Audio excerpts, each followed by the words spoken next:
Na-stress kami ni Mrs. ngayon mga kaparmers. Na-late yung dating ng ating Bulaklak from Cebu to Ormoc, then Ormoc to Leyte.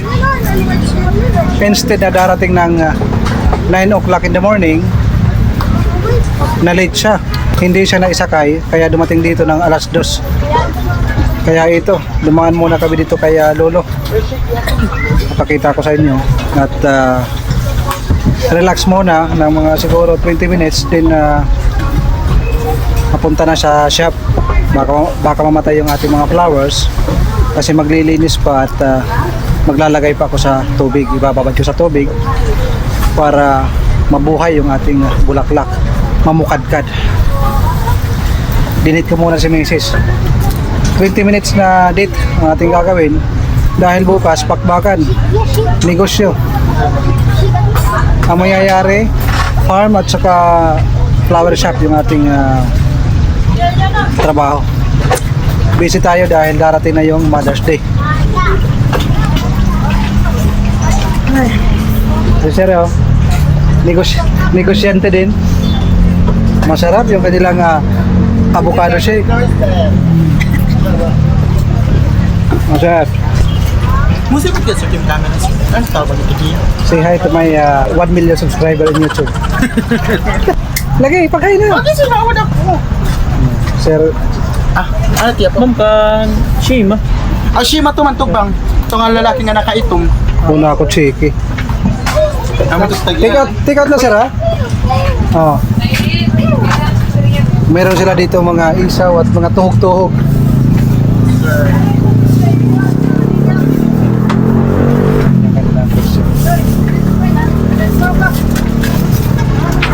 Tinga buwas pagpagkaroon. May daga mo ano sir? Sausawan? May dap. May pantusok ka mo sir? May dap. May daga mo tubig? May dap. Lagi ko mo isa. Di ba nag-problem? Direct nag-vlog Ano lang. naman ito yung ma'am? Nagbibideo lang ako. Ma'am, may tanggi dito. Hindi lang ako best price. At 50 cents. Ito na yung aming Mother's Day date. Dahil pagka Mother's Day, busy kami. Advance mga kaparmers, kaya sulitin ng 20 minutes na date. Pupunta kami sa gilid ng dagat. Okay na yon. Huwag dalhin dun sa mall. Pag sa mall kasi marami yung request, marami makikita ang gastusin. Dito, kikiam lang at saka shake, ayos na. Sarap na.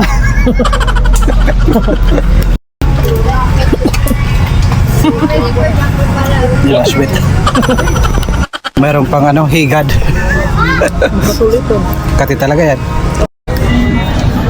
Huling higop para sa inyo.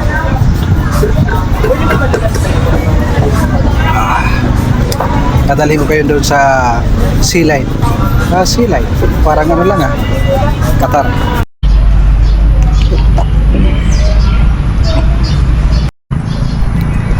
Pagkatapos namin kumain, ipapasyal ko si Mrs.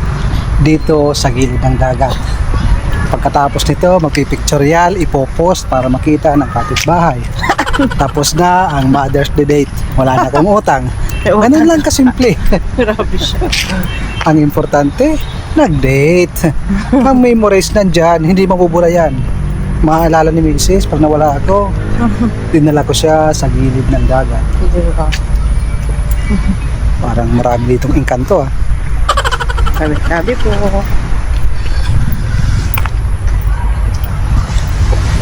Nandito tayo sa gilid ng MacArthur Park. Talagang napakaganda dito sa Leyte. Meron pa ditong arko na ating dadaanan. Talagang napakaganda. Sulit ang ating ayan. Di ba? Alright. Astig. Kinakalawang pa yan. Di ba? Meron tayo nakita isang net. Matibay yan. Tinapon lang. Kung malapit lang ito sa bahay, dadalhin ko yan. Napakatibay niyan mga kaparmers. Pero date namin ni Mrs. Hindi pwedeng isingit yan. Mga bata dun tataka sila. Easy fun. Meron akong kinausap, nagbabakbak ng net. Bibilhin ko sana yung mga lumang net. Sabi nila, yung may-ari wala dito. Marami nagdidit dito. Maaliwalas. Simula nang dumaan ang bagyong Yolanda, gumanda ang gilid ng dagat, nilagyan ng napakatibay na suporta. Mula dito hanggang sa dulo, ganito na ang itsura. Pwedeng mag-jogging, pwedeng mag-bike, pwedeng mag-date. Yung lugar namin, kung nakikita nyo yung island na yan, gilid yung kalsada noon, papunta sa amin. Hindi pa tapos, meron pa tayong 10 minutes. 10 minutes pa lang ang nababawas sa aming 20 minutes date para sa Mother's Day.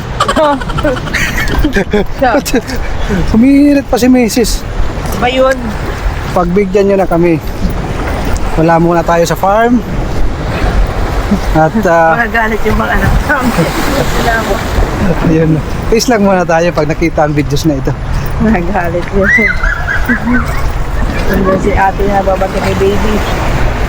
Kasi nga, kumuha kami ng flowers.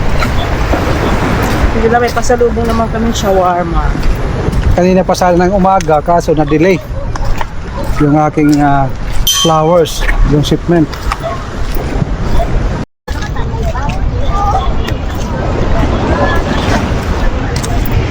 Ayan yung luma, nasira. Mababa masyado. Ito na yung bago.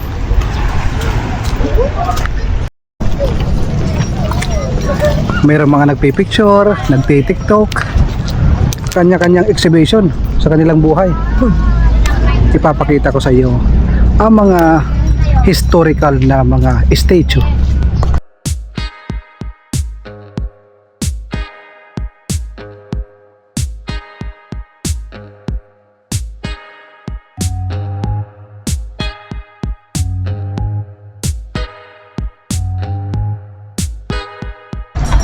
Meron na lang kaming 7 minutes para sa aming Mother's Day date.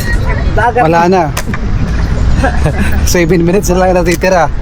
At busy na ang mga susunod na mga oras. Susunod na mga kabanata. Dahil maglilinis kami ng Flowers! bulaklak.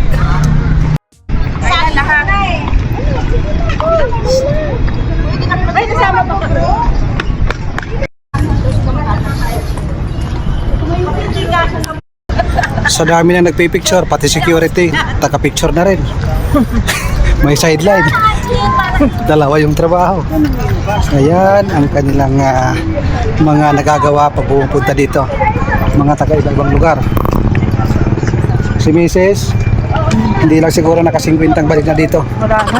Beses.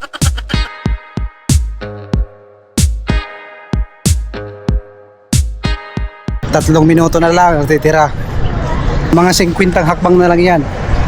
Mula dito sa statue ni MacArthur Park papunta sa aming kotse. Tapos na. Malapit na. Cut off na.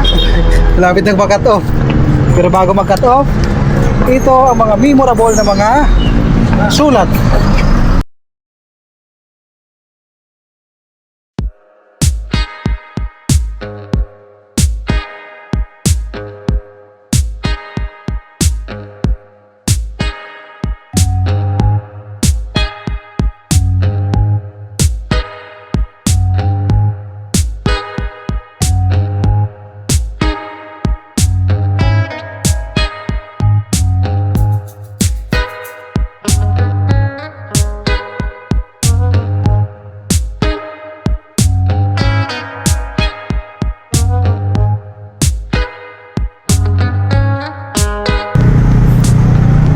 Tapos na ang aming date. Overtime na. 21 minutes na mga ka-farmers. Kaya ang gagawin natin, tayo muna ay uuwi para magtrabaho. Back to reality. Yan. Back to normal. Pag nandito ka sa Pilipinas, nandiyan ka sa inyong homeland, mas masarap, mas ganado, ano pa ang tawag dyan? Basta mas maganda yung pakiramdam mo pag nasa Yes. hometown ka or homeland. Ano bang dapat? Kayo nang bahala sa comment section.